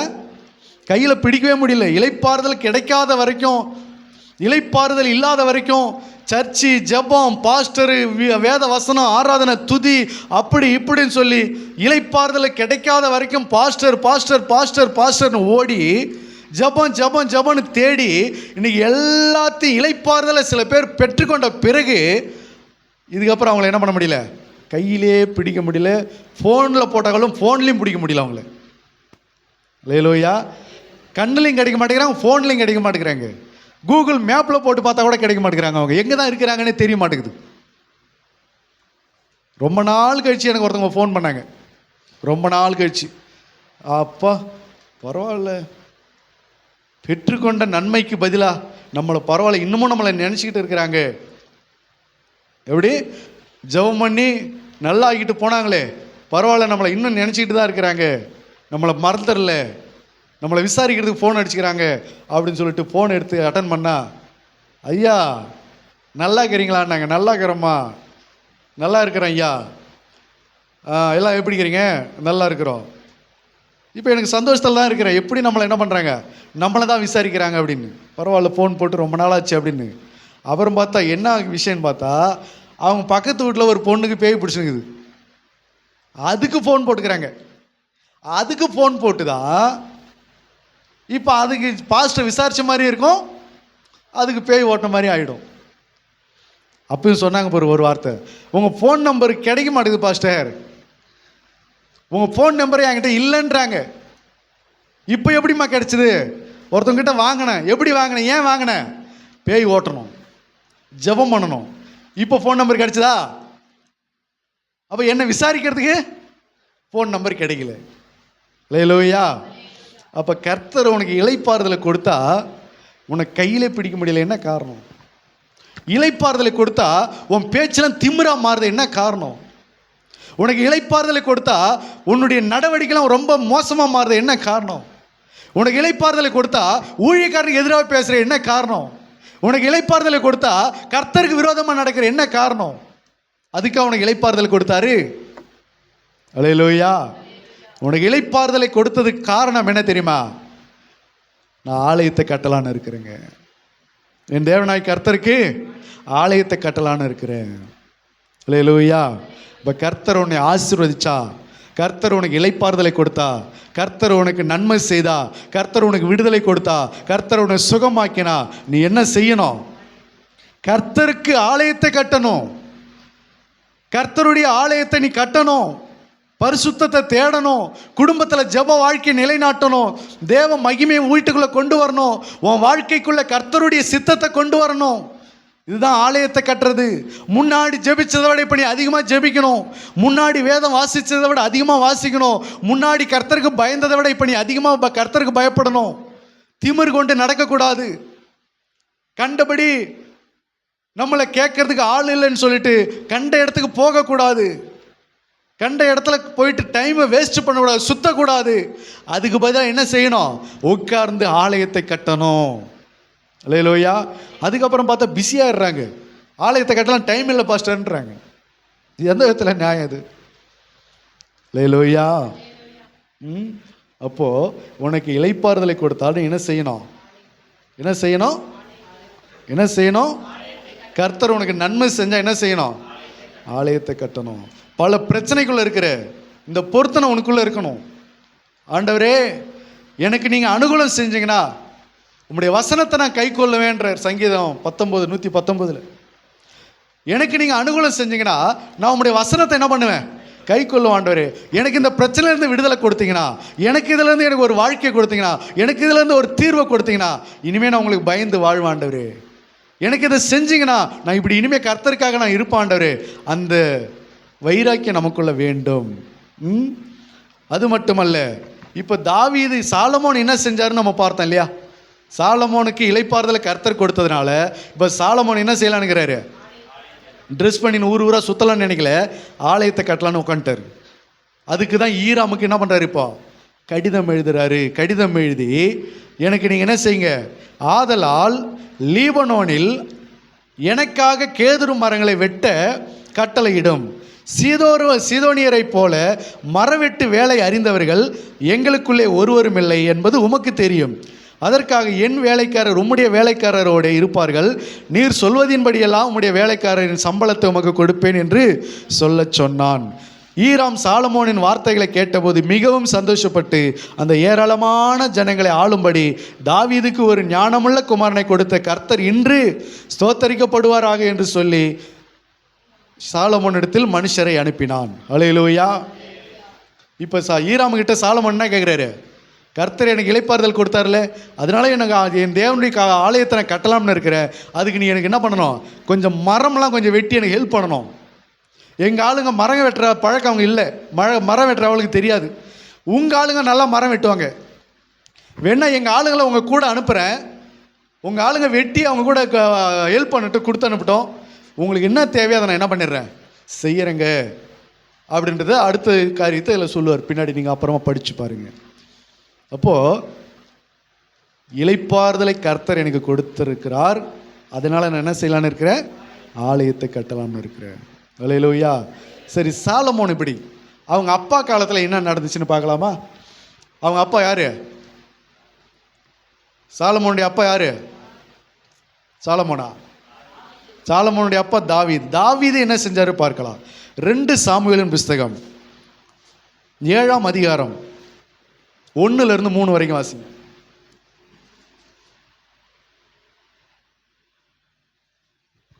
கர்த்தர் ராஜாவை சுற்றிலும் இருந்த அவனுடைய எல்லா சத்துருக்களுக்கும். இது யாரை குறித்து சொல்லப்படுதுன்னா தாவீதை குறித்து சொல்லப்படுது. தாவீது ராஜாவை சுற்றிலும் இருந்த அவனுடைய எல்லா சத்துருக்களுக்கும் அவனை நீங்களாக்கி இளைப்பாற பண்ணின பொழுது அவன் தன் வீட்டிலே வாசமா இருக்கையில் ராஜா தீர்க்கதரிசியாகிய நாத்தானை நோக்கி. நல்ல கவனிங்க. 1வது வசனத்துல நம்ம பார்க்கிறோம், கர்த்தர் ராஜாவை சுற்றிலும் இருந்த அவனுடைய எல்லா சத்துருக்களுக்கும் அவனை நீங்களாக்கி இளைப்பாறின பண்ணின போது. இப்போ தாவீது லாஸ்ட் கட்டளை, கடைசி காலத்தில் தனக்கு சுற்றிலும் இருந்த எல்லா யுத்தத்தையும் பண்ணி யுத்தம் முடிஞ்சு இப்போ கர்த்தர் அவர் என்ன பண்ணுறாரு? கடைசி காலத்தில் கொஞ்சம் வீட்டில் நீ ரெஸ்ட் எடுன்னு சொல்லிட்டு ரெஸ்ட் எடுக்க வச்சுட்டார். இளைப்பாற பண்ணின போது இப்போ தாவீதுக்கு கடைசி காலத்தில் என்ன கிடைக்குது? இளைப்பாறுதல் கிடைக்குது. ஆலயம் கட்ட முடியாது. ஆலயம் கட்டுற அளவுக்கு இப்போதைக்கு அவருக்கு டைம் இல்லை, காலம் இல்லை, வயசான காலம். ஆனால் இப்போ அவர் இளைப்பாற பண்ணிட்டார். கர்த்தர் இளைப்பாற பண்ணுறார். நீ கொஞ்சம் ரெஸ்ட் எடுப்பி இளைப்பாறு. இது வரைக்கும் நீ பண்ண யுத்தம்லாம் போதும், நீ கொஞ்சம் இளைப்பாறுப்பா அப்படின்றாரு. இப்போ தாவீது என்ன செய்கிறான்? தான் வீட்டில் இருக்கிறான். அந்த வீட்டில் இளைப்பாறு ரெஸ்ட் எடுத்துக்கிட்டு இருக்கும்போது அப்போ தாவீது என்ன யோசிக்கிறான் பாருங்களேன். அவன் தன் வீட்டில் வாசமாக இருக்கையில் பக்கத்தில் தீர்க்கதரிசி இருக்கான், நாத்தான் தீர்க்கதரிசி இருக்கான். ராஜா தீர்க்கதரிசியாகிய நாத்தானை நோக்கி, பாரும், கேதுரு மரங்களால் செய்யப்பட்ட வீட்டிலே நான் வாசம் பண்ணும்போது தேவனுடைய பெட்டி திரைகளின் நடுவே வாசமாக இருக்கிறதே என்றான். அல்லேலூயா. வீட்டில் அப்படியே உட்காந்துட்டு இப்படி மேலே யோசிக்கிறான், பார்க்குறான். அந்த வீட்டு தூணெல்லாம் பார்க்குறான், அந்த வீட்டு அலங்கரிக்கப்பட்ட அந்த வீடு டிசைன், அந்த மர வேலையெல்லாம் பார்க்குறான். அந்த மர வேலை செய்யப்பட்ட அந்த டிசைனெல்லாம் பார்த்துட்டு யோசிக்கிறான், தேவனுடைய பெட்டி எங்கே இருக்குதுன்னு பார்க்குறான். தேவனுடைய பெட்டியை நினச்சி பார்க்குறான். தேவனுடைய பெட்டியை ஒரு கூடாரத்துக்குள்ளே வச்சு ஸ்க்ரீன் போட்டு மூடியிருக்காங்க. ஒரு டென்ட் அடித்து அந்த டென்ட்டு கூடாரத்துக்குள்ளே என்ன பண்ணியிருக்காங்க, பெட்டியை வச்சு ஸ்க்ரீன் போட்டு மூடி இருக்கிறாங்க. அப்போ தாவீதினுடைய யோசனை எப்படி வருது பாருங்க. நான் பெரிய வீட்டில் உட்காந்துட்டு இருக்கிறேன், கேதுரு மரத்தால் செய்யப்பட்ட நல்ல ஸ்ட்ராங்கான ஒரு வீட்டில் நான் உட்காந்துட்டு இருக்கிறேன். என் தேவனுடைய பெட்டியோ திரைகளின் நடுவே ஸ்கிரீன் போட்டு மூடி வச்சுக்கிறது. வெயில் அடித்தாலும் அதில் படும், சாரல் அடித்தாலும் அதில் படுகும். அந்த மாதிரியான ஒரு சாதாரண இடத்துல என் தேவனுடைய பெட்டி வைக்கப்பட்டிருக்கிறது அப்படின்றான். அல்லேலூயா. பக்கத்தில் இருக்கிற நாத்தானை கூப்பிட்டு சொல்கிறான். அதற்கு நாத்தான் ராஜாவை நோக்கி, நீர் போய் உம்முடைய இருதயத்தின் உள்ளபடியெல்லாம் செய்யும், கர்த்தர் உம்மோடே இருக்கிறார் என்றான். அல்லேலூயா. இப்போ தாவீதுக்கு ஒரு இளைப்பாறுதல் வந்துச்சுல்ல. தாவீதுக்கு இளைப்பாறுதல் வந்தவொடனே இப்போ அவர் என்ன யோசிக்கிறாரு, கர்த்தருடைய பெட்டிக்கு ஒரு ஆலயத்தை கட்டணும், கர்த்தருடைய பெட்டியை வைக்கிறதுக்கு ஒரு நல்ல ஆலயத்தை கட்டணும். அல்லேலூயா. அப்போ தாவீதுக்கு இளைப்பாறுதல் கிடைச்ச உடனே அவனுடைய சிந்தனையும் அவனுடைய எண்ணமும் எது மேலே தான் இருக்குது, கர்த்தருடைய பெட்டி மேலே தான் இருக்குது. சாலமோனுக்கு இளைப்பாறுதல் கிடைச்ச உடனே அவனுடைய எண்ணமும் என்னவா இருக்கு, கர்த்தருடைய ஆலயத்தை கட்டணுன்ற எண்ணத்தில் தான் இருக்கிறான். நமக்கு இளைப்பாறுதல் கிடைச்சா நம்முடைய எண்ணமெல்லாம் எங்கெங்கே போகிறது? நமக்கு இளைப்பாறுதல் கிடைச்ச உடனே இன்னைக்கு எங்கே போகலாம், இன்னைக்கு எங்கேயாவது வெளியில் போகலாமா, இன்னைக்கு ஜாலியாக எங்கேயாவது போயிட்டு வரலாமா, இன்னைக்கு அங்கே போகலாமா, இன்னைக்கு இங்கே போகலாமா? உனக்கு இளைப்பாறுதல் அதுக்கு தான் கொடுக்குறாரா? இளைப்பாறுதல் கொடுத்தா வீட்டில் உட்காந்து தேவ சமூகத்தில் உட்கார்ந்து தேவனுக்கு பயந்து வேத புஸ்தகத்தை எடுத்து ஆண்டவர் சமூகத்தில் பாடி துதிச்சு கர்த்தரை மகிமைப்படுத்து. உனக்கு டைம் கிடைக்குதா, கர்த்தருடைய ஆலயத்தை கட்டு. நேரம் கிடைக்குதா, ஆலயத்தை கட்டு. தேவ சமூகத்தில் உட்காரு, ஜெபம் பண்ணு. நேரம் கிடைக்குது, இளைப்பாறுதல் கிடைச்சிருச்சுன்றதுக்காக கண்டபடி சுற்றலாமா? அல்லேலூயா. நமக்கு இளைப்பாறுதல் கிடைச்சிருச்சு, இன்றைக்கி நமக்கு ரெஸ்ட், எந்த வேலையும் இல்லை. அதனால் நம்ம ஆட்டில் எங்கேயாவது சுற்றலாமா, எங்கேயாவது போகலாமா, எங்கேயாவது வரலாமா? நாங்கள் வேஸ்ட்டாக சுற்றலை பாஸ்டர், வேலையாக தான் போகிறோம். வேலையாக போகிறது ஒரு பக்கம் இருக்கட்டும், ஆலயத்தை கட்டுறதுக்கு நேரம் இல்லாமல் போயினுக்கிறே, அது என்ன வேலை? அது எப்போ அப்பேற்பட்ட வேலை, என்ன வேலை அது? அல்லேலூயா. கர்த்தர் என்கிட்ட அவர் என்ன எதிர்பார்க்குறாருன்னா, ஆலயம் கட்டுறதுக்கு நேரம் இல்லாமல் நீ ஊழியம் செய்யாதன்றார். ஊழியம் யாருடையது? கர்த்தருடையது தான். வேலை யாருடையது? கர்த்தருடைய வேலை தான். தேவனுடைய சமூகத்தில் உனக்கு உட்கார நேரம் இல்லாமல் நீ ஊழியத்துக்கு போகாதன்றார். அல்லேலூயா. அதுதான் தேவனுடைய விருப்பம். கர்த்தருக்கு நான் செய்கிற ஊழியத்தை விட தேவ சமூகத்தில் நான் உட்கார்றது தான் முதலாவது காரியம், முதலாவது முக்கியமான காரியம். அப்போ நானே ஜெபம் பண்ணாமல் எங்கே போகக்கூடாது? ஊழியத்துக்கு போகக்கூடாது. ஜெபம் பண்ணாமல் ஊழியத்துக்கு போய் அங்கே ஒன்றும் நடக்க போகிறதில்ல, ஒன்றுத்தையும் நான் பண்ண போகிறது கிடையாது. ஆண்டவர் சொல்கிறார், என்னாலே அல்லாமல் உங்களால் ஒன்றும் செய்யக்கூடாது, ஒன்றும் செய்ய முடியாதுன்றார். என்னை தேடாமல் நீ போய் அங்கே என்ன பண்ண போகிறேன்றார். நான் இல்லாமல் நீ அங்கே போய் என்ன பண்ண போகிறேன்றார். இஸ்ரவேல் ஜனங்க கர்த்தருடைய உதவி இல்லாமல் மலை மேலே ஏறினாங்க, நாங்கள் கானானுக்குள்ளே போக தான் போகிறோம் அப்படின்ட்டு. என்ன ஆச்சு? எல்லாரும் முதுகை காட்டி முறிந்து போனார்கள், முறியடிக்கப்பட்டார்கள். கர்த்தர் சொல்கிறாரு மோசேகிட்ட, அவங்கள போக வேணான்னு சொல்லு, அவங்க கூட நான் வரல. அவங்கள போக வேணான்னு சொல்லு, நான் அவங்க கூட வரல, அவங்க செத்து மடிவாங்க, அவங்கள போக வேணான்னு சொல்லுனாரு. மோசே சொல்கிறான், கர்த்தர் உங்க கூட வரல, தயவு செய்து போகாதீங்க, மலை மேலே ஏறாதீங்கன்னு. இல்லை நாங்கள் போகிறோம், கர்த்தருக்காக நாங்கள் போகிறோம் அப்படின்னு சொல்லிட்டு போய் கடைசியில் எல்லாம் செத்து மடிஞ்சு போனதான் மிச்சம். அதுதான் சொல்கிறாரு, நான் இல்லாமல் நீ போய் ஊழியத்தில் போய் என்ன பண்ண போற? நான் இல்லாமல் நீ போய் ஜெபம் பண்ணி என்ன பண்ண போற? அப்போ உனக்கு யார் முக்கியம்? நான் முக்கியம். அப்போ முதலாவது யாரை தேடு? என்னை தேடு. அல்லேலூயா. முதலாவது தேவனுடைய சமூகத்தை தேடு, தேவனுடைய ராஜ்யத்தை தேடு. அதுக்கப்புறமா நீ உன் பலனை புதிதாக்கி கொண்டு என்ன பண்ணு, ஊழியத்துக்கு போ. எனக்கு முதலாவது காத்துரு, கர்த்தருடைய சமூகத்தையும் அவருடைய வல்லமை நித்தமும் கர்த்தருடைய சமூகத்தை தேடுங்கள். அதுக்கப்புறமா ஊழியத்தை செய்யுங்கன்றாரு. அதுக்கப்புறமா எங்கே வேணாலும் போ, எங்கே வேணாலும் ஜபத்துக்கு போ. அப்போ நான் நேரம் இல்லைன்னு சொல்லிட்டு நான் ஊழியத்துக்கு போனால் அங்கே ஒன்றும் நடக்காது. அல்லேலூயா. அப்போ எங்களுக்கு ஜெபிக்க நேரம் இல்லைன்னு சொல்லிட்டு வேலைக்கு போனீங்கன்னா, ஜெபிக்க நேரம் இல்லைன்னு சொல்லிட்டு மற்ற இடத்துக்கு போனீங்கன்னா, ஜெபிக்கவே நேரம் இல்லைன்னு உங்கள் குடும்பத்தை நடத்தி கொண்டு இருந்தீங்கன்னா அங்கே ஏதாவது நடக்குன்றியா? அங்கே ஒன்றும் நடக்காது, வேற மாதிரி தான் நடக்கும். அல்லேலூயா. அதனால தான் சொல்றாரு, தாவீதுக்கு ஒரு சின்ன இளைப்பாறுதல் கிடைச்சோடனே அவனும் என்னதான் நினைக்கிறாரு, பெட்டி எப்படி இருக்குது, தேவனுடைய பெட்டி இருக்கிறது, தேவனுடைய பெட்டி எங்கே வச்சிருக்கிறாங்க, என்னன்னா அந்த பெட்டி எப்படி இருக்கும், மழையில் ஏதாவது சாரல் நனையுமோ, ஏதாவது வெயில் படுமோ, அந்த பெட்டி திரைச்சீலை கிழிஞ்சிருக்கோ, திரைச்சீலை நல்லா இருக்குதா, ஸ்கிரீன் போட்டு மூடி வச்சுக்கிறாங்களே, இது எந்த விதத்தில் நியாயம்? அவருடைய சிந்தனையெல்லாம் அந்த தேவனுடைய பெட்டி மேலே இருக்கிறது. சாலமோனுக்கு இளைப்பாறுதல் கொடுத்தவொடனே அவருடைய சிந்தனையெல்லாம் ஆலயம் கட்டாமல் இருக்குது. இன்னும் தேவனாய் கர்த்தருக்கு எனக்கு இளைப்பாறுதல் இதுக்காக தந்தாரு, கர்த்தருக்கு நான் ஆலயத்தை கட்டணுமே, எனக்கு தேவன் கொடுத்த இளைப்பாறுதலுக்கு பதிலாக நான் என்ன செய்ய முடியும், அவருக்கு நான் எப்படியாவது ஒரு ஆலயத்தை கட்டணுமே அப்படின்னு யாருடைய உதவியை தேடுறான்? தன் சிநேகிதனுடைய ஈராமுடைய உதவியை அவன் தேடுகிறான். அவனுடைய பொருள் சகாயத்தை பெற்று அந்த ஆலயத்துக்கு அவன் செய்கிறான். அல்லேலூயா.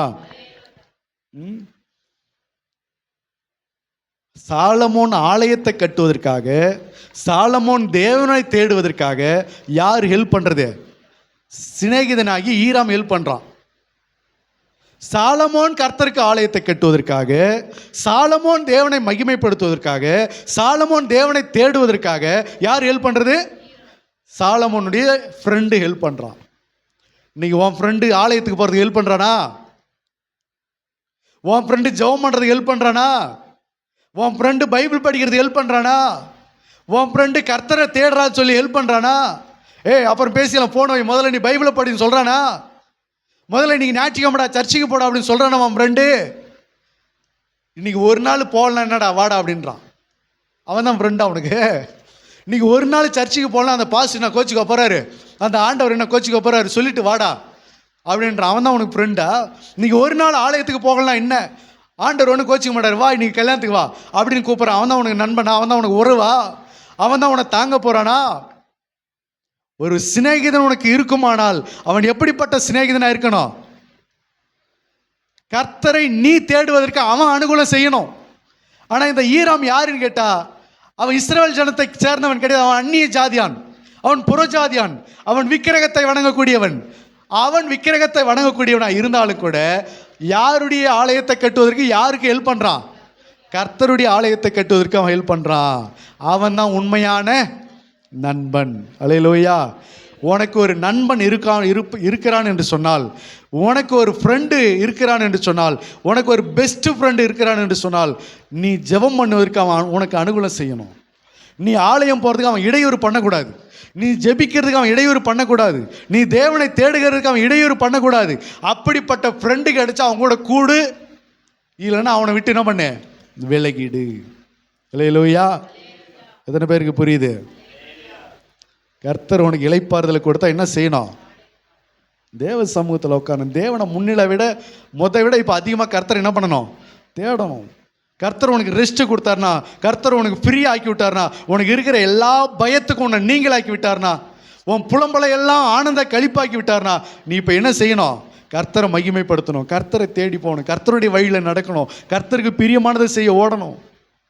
அதை விட்டுட்டு இப்போ நான் ஃப்ரீ ஆகிட்டேன், இப்போ எனக்கு எந்த டென்ஷனும் இல்லைன்னு சொல்லிட்டு தாறுமாறாக சுத்தணும்னா மறுபடியும் பல பிரச்சனைகளுக்குள்ளே நம்ம சிக்க வேண்டியதாக இருக்கும். அல்லேலூயா. ஆகையினால என்ன செய்யணும்? ரெஸ்ட் கொடுத்தாருனா, இளைப்பாறுதல் கொடுத்தாருனா, ஆசீர்வதிச்சார்னா என்ன செய்யணும்? ஆலயத்தை கட்டணும். அல்லேலூயா. ஆலயத்தை கட்டுறதுன்னா என்னது? நல்லா ஜெபிக்கணும், நல்ல தேவனை தேடணும், நல்லா துதிக்கணும்.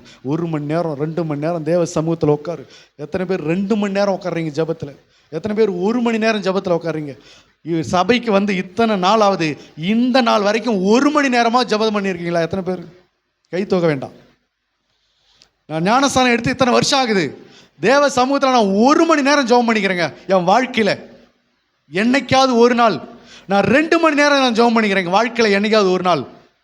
இந்த நாள் வரைக்கும் அரை நிமிஷம் கூட 5 நிமிஷம் கூட இன்னும் அந்த 5 நிமிஷம் ஜெபத்திலே இன்னைக்கு நம்ம வாழ்ந்து கொண்டு இருக்கிறேன்னா கர்த்தர் உனக்கு அதுக்காக இளைப்பாறுதல் கொடுத்தாரு. கர்த்தர் உனக்கு அதுக்காக நன்மை செய்தாரு. கர்த்தர் உனக்கு அதுக்காக உன்னை வாழ வைக்கிறாரு. அதுக்காக உனக்கு வழிகாட்டுகிறாரு. கர்த்தர் உனக்கு அதுக்காக உனக்கு ரெஸ்ட் கொடுத்தாரு, ஆசீர்வதிச்சாரு. அல்லேலூயா. யோசிச்சு பாருங்க, நம்ம 1 மணி நேரம் ஜெபிக்காத கிறிஸ்தவர்கள் பல வருஷமா சபைக்கு போறாங்க. 1 மணி நேரம் ஜெபம் பண்ணதே கிடையாது. வாழ்க்கையில் 1 மணி நேரம் ஜெபம் பண்ண கிடையாது. வாழ்க்கையில் நான் 10 அதிகாரம் படித்ததே கிடையாதுங்க. ஒரே டைமில் உட்காந்து 10 அதிகாரம் இடைவிடாமல் நான் படித்தது கிடையாது. அப்படி நம்மளால சொல்ல முடியணும். நான் உட்காந்து 1 மணி நேரம் ஜெபம் பண்ணுங்க சொல்ல முடியணும். 2 மணி நேரம் நான் ஜெபம் பண்ணுங்க.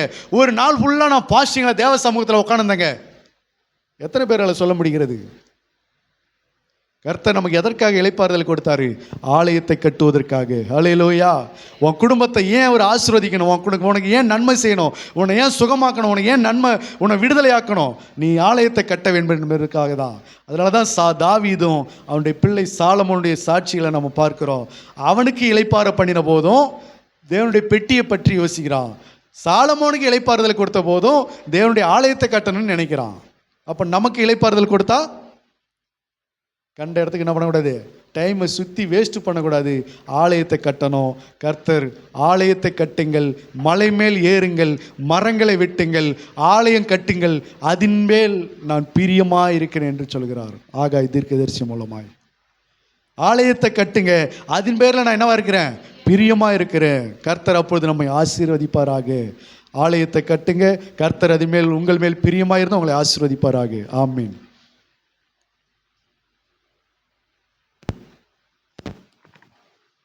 காணிக்கை பாடல் பாடி